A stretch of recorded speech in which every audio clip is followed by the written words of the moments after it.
నమస్తే, welcome to టీవీ49 news. Mandapeta నియోజకవర్గాన్ని తూర్పు గోదావరి జిల్లాలోకి విలీనం చేసిన రాష్ట్ర ప్రభుత్వ నిర్ణయాన్ని పురస్కరించుకుని మండపేట మండల ఉపాధి హామీ సిబ్బంది ప్రత్యేక కార్యక్రమం చేపట్టారు.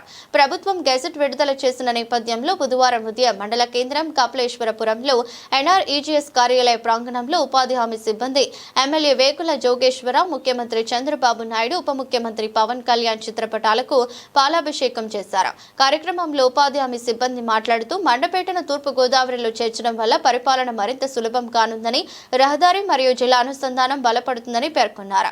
ఈ నిర్ణయం ప్రజల అభివృద్ధి దిశగా ఒక కీలకమైన అడుగుగా నిలుస్తుందని అన్నారు. అలాగే మండపేట నియోజకవర్గాన్ని తూర్పు గోదావరిలో విలీనం చేయించేందుకు అహర్నిశలు కృషి చేసిన ఎమ్మెల్యే జోగేశ్వరరావు చేసిన సేవలను వారు ప్రత్యేకంగా అభినందించారు. ఆయన కృషికి ప్రతిఫలంగానే ముఖ్యమంత్రి చంద్రబాబు, ఉప ముఖ్యమంత్రి పవన్ కళ్యాణ్ గెజెట్ విడుదల చేశారని తెలిపారు. కార్యక్రమంలో పలువురు ఉపాధి సిబ్బంది పాల్గొన్నారు.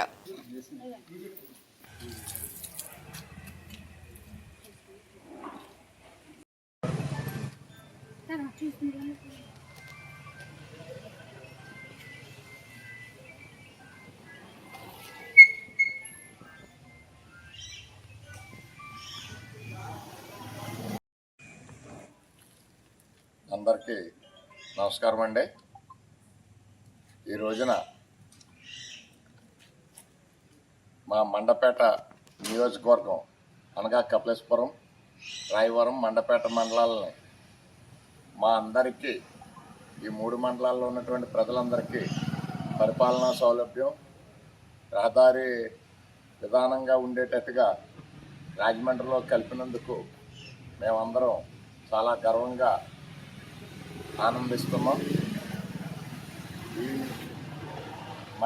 మా మండపేట నియోజకవర్గాన్ని ఈ తూర్పుగోదావరి జిల్లాలో కలిపేందుకు అహర్నిశలు కృషి చేసినటువంటి మన శాసనసభ్యులు శ్రీ వేగుళ్ల జోగేశ్వరరావు గారికి శుభాభినందనలు తెలుపుకుంటూ, ఈ సందర్భంగా ఆయన చేసిన కృషికి మన ముఖ్యమంత్రి వర్యులు నారా చంద్రబాబు నాయుడు గారు, ఉప ముఖ్యమంత్రి వర్యులు పవన్ కళ్యాణ్ గారు గెజెట్ విడుదల చేయటం చాలా సంతోషకరమైనటువంటి విషయం.